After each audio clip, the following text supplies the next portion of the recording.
Hey guys, welcome to the channel. You're watching the Art Occultist and my name is Elisa. I'm so happy to have you here with me in this lovely evening. In today's video, I am going to be doing a response to a hashtag that's been going around on TarotTube for the past few days, I think. And it is the hashtag by the Hermit's Cave, tarot decks for life, or 10 decks that are never going to leave my collection. And I have all of the 10 decks already picked out, and I'm going to go through them one by one, and I'm going to explain why they are in this selection. And yeah, that's what we are doing tonight. So the first deck is of course a standard Rider-Waite-Smith deck. The flat back plastic version by US Games is the one that I prefer. It's the one that I use mostly. And this is a classic standard Rider-Waite-Smith tarot. And it is the #1 deck that I'm always going to have in my collection, no matter what.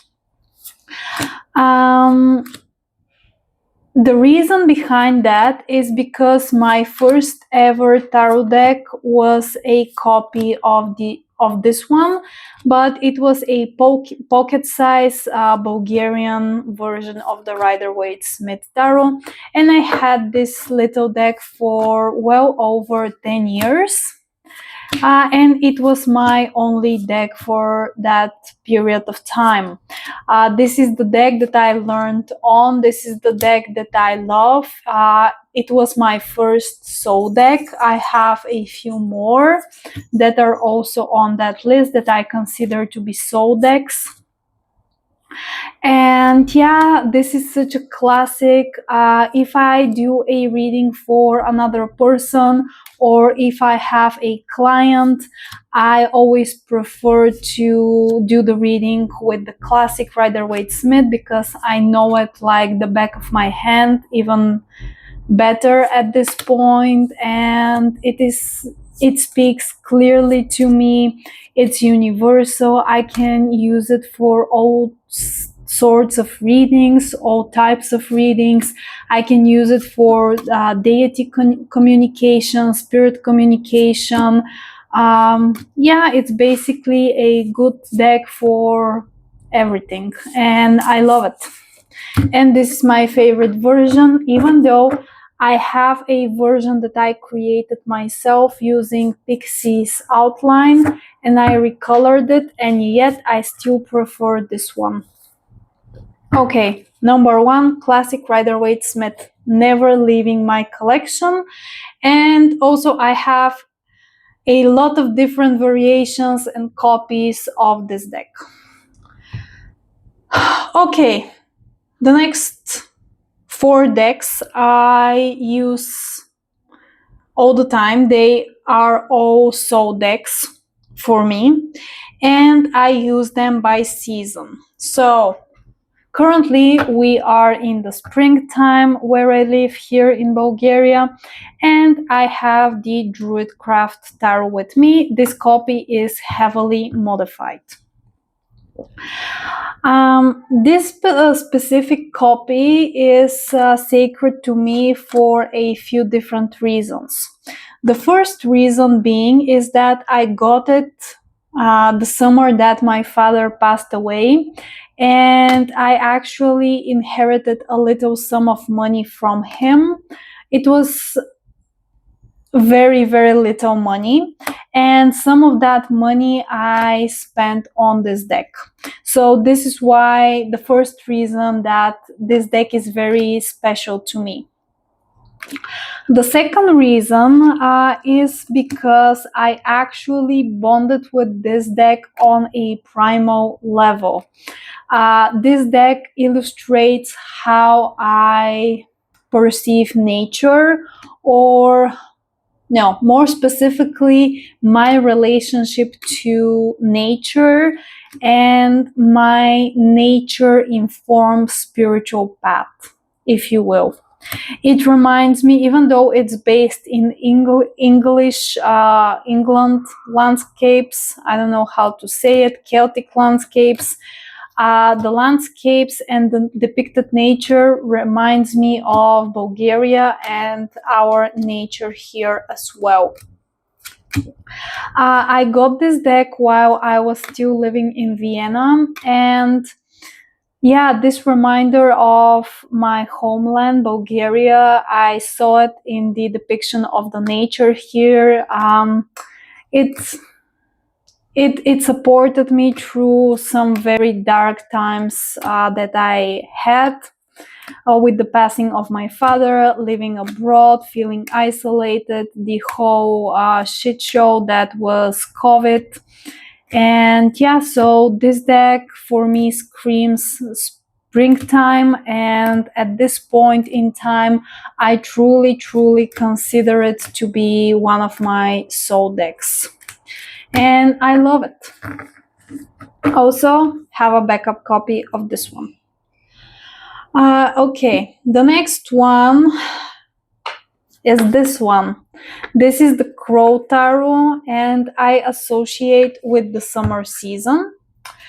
I also have a backup copy of this deck, and for whatever reason, very early on, when I connected to Hecate, she spoke very clearly through those cards.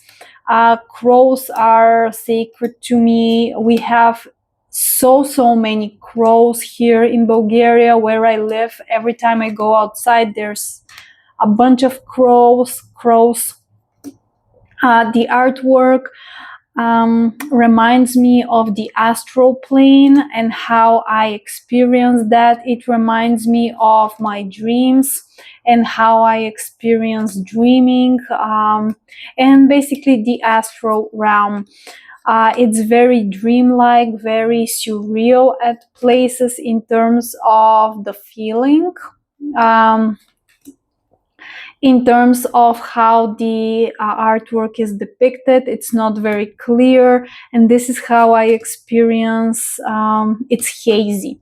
This is how I experience the astral when I journey there. Yeah, and also I've told this story on the channel before, but Hecate called me her little raven in one of our meditations together, our journeys together. And this deck also speaks about that for me, and me being a veil walker, because crows and ravens, they walk between the realms and they deliver messages. Okay, so I associate this deck with the summertime. It's never going to leave my collection. The next one is this beauty. This I associate with the autumn time, and this is the Darkwood Tarot. The Darkwood Tarot is very sacred to me because it illustrates my experience once again as a person that never fitted in anywhere in this modern day society. I know that the Darkwood Tarot is based on the journey of a witch, and it's very indicative of the witchcraft path and what it means to be a witch. I no longer claim the label witch for myself. I much more prefer a veil walker, but it still holds the same essence of what this experience is for me. Also, Hecate is the queen of witches. Hecate is the liminal itself, and I clearly hear her voice coming to me through this deck because I identify as her daughter, And yeah, it is a very sacred deck to me. I love it, and I associate it with the autumn season. By the way, the Druid craft, I forgot to mention this, but I associate this with Hecate in terms of her being mother of all, mother of nature. And yeah.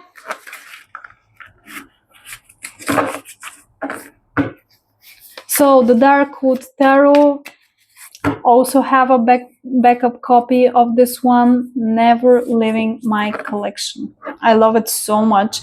And all of those decks are integral parts of my practice. To be quite honest, every deck that I own has a role and a purpose in my home, but those are some of the more special ones, if you will. This one I associate with the winter time and with Hecate as her being the void, the liminal, the void.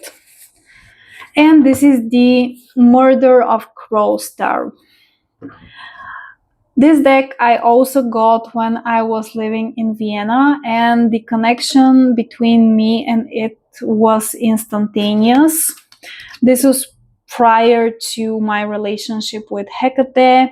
When I was working closely with Kalima from the Hindu pantheon, this was one of the main decks that I used for that connection. And Kali is time and space. She is death. She's also a liminal goddess in her own way, if you will.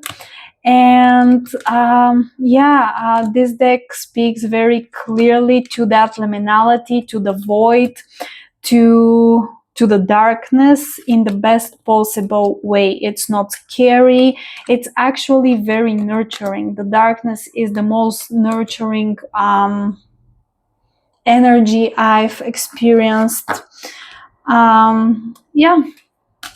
And this is one that I also, actually, I have, excuse me, but my dog moved the tripod. So what was I saying? Yeah, this deck, I have a backup copy of this version, and I also have a modified copy that I use for community readings on my other channel, the Liminal Oracle, which I modified and I added red to the cards, the color red to the cards. But for my personal readings and my relationship with Hecate, I prefer this monochrome version for sure. Also consider this to be a soul deck. And I love it. All of those decks, those 4 seasonal decks that I showed you, the Druid Craft, the Crow Tarot, the Murder of Crows Tarot, and the Darkwood sit on a special altar that I have just for myself. The Rider-Waite-Smith Tarot lives on the main Hecate altar, and it is the main deck that I use for communing with her. Okay, the next 4 decks, no, 5 decks. Okay, the next deck is the deck that I got the most recently, and I am using it for a very specific purpose in my practice. I actually did an unboxing of this deck on the channel, and this is the Tarot of Dragons. When I did my unboxing, I was giving you guys my first impressions, and I wasn't quite sure that this deck will serve the function that I had in mind when I purchased it. But something happened. I started working with it, and it blew my mind away. This deck is based on the Rider-Waite-Smith Tarot, but with dragons. It's very easy to read. The artwork is very, very bright and in your face. And this is why I wasn't sure that it was going to work. But actually, this is becoming a soul deck of mine.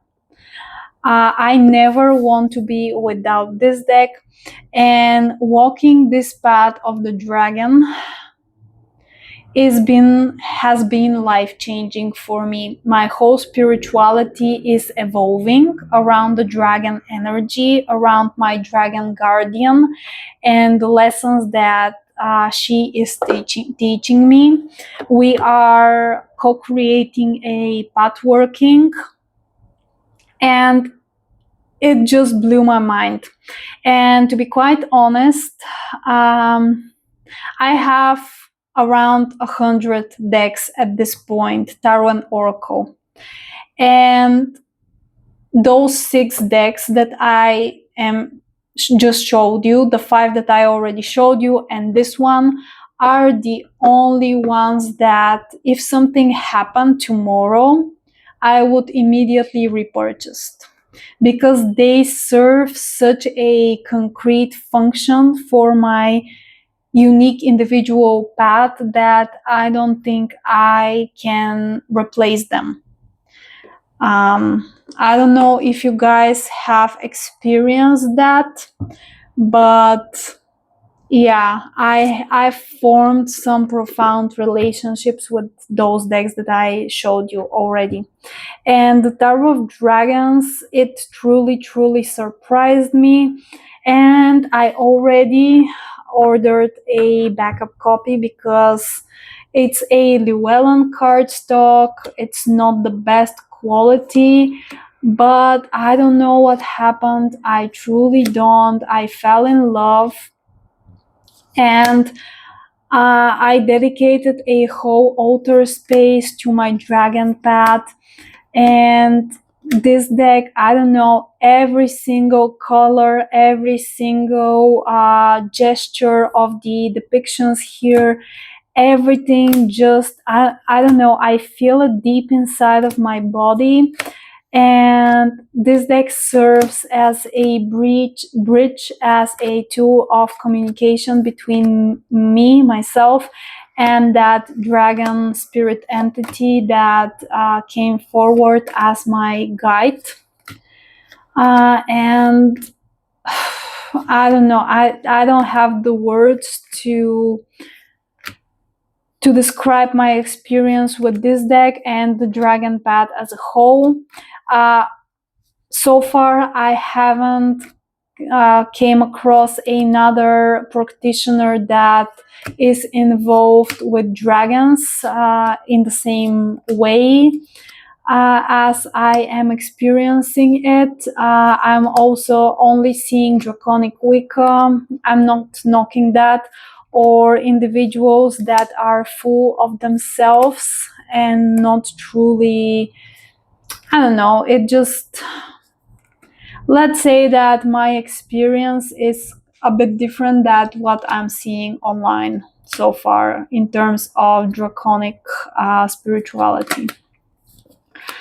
But yeah, this deck is phenomenal. It's basically a Rider-Waite-Smith tarot with dragons, but for whatever reason, the imagery struck a chord to my soul, and it's a very significant part of my path. And yeah, I don't want to be without it. By the way, all of the decks that I'm showing you are mass market. I very rarely purchase indie, and I don't believe that indie decks are better than mass market. I believe that you should get the decks that speak to you, no matter the status. Are they mass market? Are they indie? That doesn't matter to me. What matters is the connection that I personally form with the two, and if it calls out to me to purchase it. At this stage of my practice, I've already mentioned this on the channel before. Very few and far in between decks that I see online I have the desire to get my hands on and bring into my practice and collection. So, okay, I have 4 more decks to show you. All of those 4 decks serve a very particular purpose. The first one is the Herb Crafter's Tarot. And by the way, in the past month, I've been using this one for my daily pulls. Great deck. I love it. So the Herb Crafter's Tarot is on this list because my spiritual practice has a few different components. And I have this view of the spiritual worlds that's very, very based on the shamanic concept of the 3 worlds. But in my personal narrative, I work with 4 different worlds. So yeah, okay, sorry, brain fog. Anyway, this deck is on the list because it connects me to the plants around me and to the nature around me. Plant allies or plant spirits are very important beings to me, and they are a very significant part of my practice. My whole spiritual path is based on spirit communication. This is what I do. I learn from different spirits. I don't do spell casting. I do maybe a spell a year, and that's a lot. And the whole focus of my path is learning and building relationships with spirits for the sake of connection and for the sake of my spiritual evolution, if you will. Plant entities, plant allies, nature, trees, flowers, herbs, all of those are very dear companions to me. The Herb Crafter's Tarot is a tool that keeps me in touch with a lot of different allies, because every card features a different spirit or entity from the plant kingdom, if you will. And it is a sacred tool in my practice. And I never want to be without this one, and it is never going away. I'm never going to give this one away. The next deck is this one. This one is the Spirit Song Tarot, and basically this is a deck that features animals on every single card. And my reasoning is the same as with the Herb Crafter's Tarot. Animal allies or animal spirits are invaluable teachers on my path. Every single animal has potent medicine and message, set of teachings, significance, if you will. And I truly adore exploring their different energies, knowledge, and forming connections and relationships with them. And this deck was a gift from my partner when we had very little financial means. He bought this one for me, and I bonded with it instantaneously, and I love it, and it's never going to leave my connection for those reasons, to be quite honest. And I love it. And every single animal, it's named in the guidebook, so there's that. So the Spirit Song Tarot and the Herb Crafter's Tarot are decks that help me connect to the nature spirits from the Middle plane. Because, like I mentioned, my practice is very heavily influenced by the whole concept of the three realms in shamanism: the middle realm, the upper realm, and the lower realm. So next we are going to the lower realm, and I have the Tarot of Vampires. Sadly, this is out of print, but this deck, the guidebook, is phenomenal. It's deeply esoteric, very, very sacred to me. And the energy of this deck helps me to connect with all sorts of different spirits from the lower realm, if you will. And it's a classic. It's stunning, it's dark, it's liminal. Vampires are liminal creatures. They are stuck between life and death. They don't belong to neither. I love the myth of the vampire. In my teenage years, I was obsessed with vampire literature. And this deck just speaks to me. It speaks to that lower world energy, and I don't want to be without this one ever. So, Tarot of Vampires by Ian Daniels. I really hope that they bring this deck back in print because it is a phenomenal one. And I think that the Spanish version is still available, but this English one by Llewellyn is no longer in print, sadly.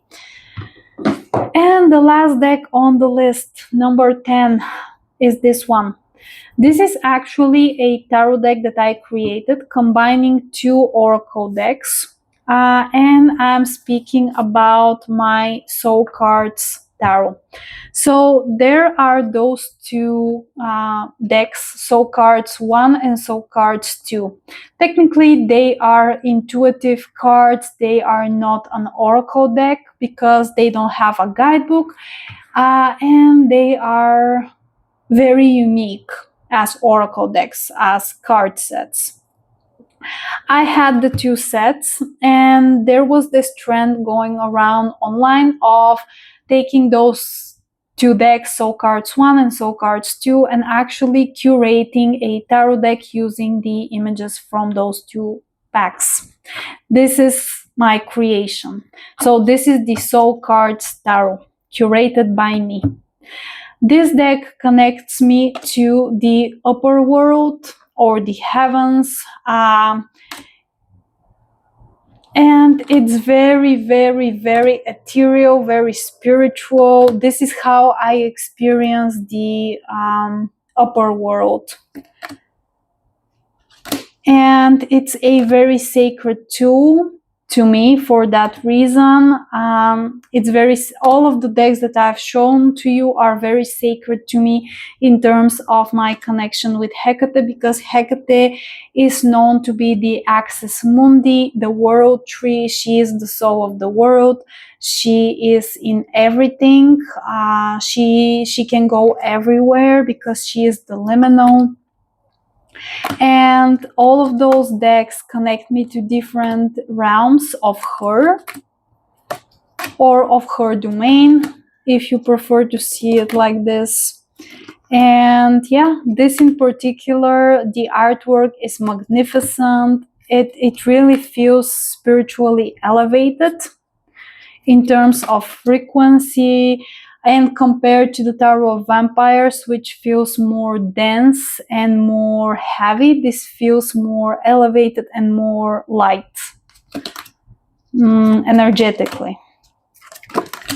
And the Herb Crafters and the Spirit Song, the decks that illustrate plants and animal allies for me, they feel very much rooted in the middle world. So this is the reasoning that I have for keeping those 4 decks in the collection forever, and I never want to part with them.